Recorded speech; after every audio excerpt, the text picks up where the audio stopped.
بچے کے پیدائش کے بعد مستحب یہ ہے کہ 7ویں دن اس کا نام رکھا جائے، اور پیدائش کے فوراً بعد بھی نام رکھا جا سکتا ہے، کیونکہ آپ صلی اللہ علیہ وسلم سے بھی ثابت ہے۔ نام رکھنے کے لیے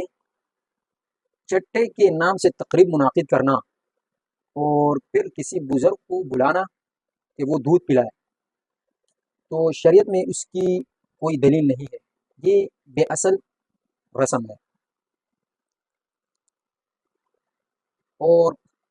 ختنے کی دعوت، بعض علاقوں میں لوگ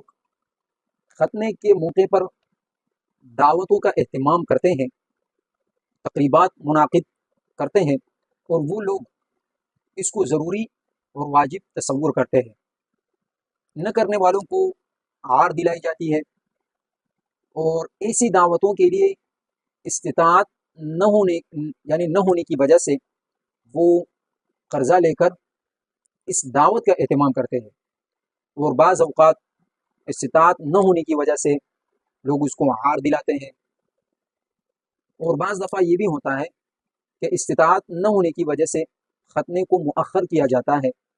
تو یہ مؤخر ہونے کی وجہ سے وہ لڑکا بالغ ہو جاتا ہے، تو لہٰذا یہ سب کام ناجائز اور شریعت کے خلاف ہے، اس کی شریعت میں کوئی دلیل نہیں ہے۔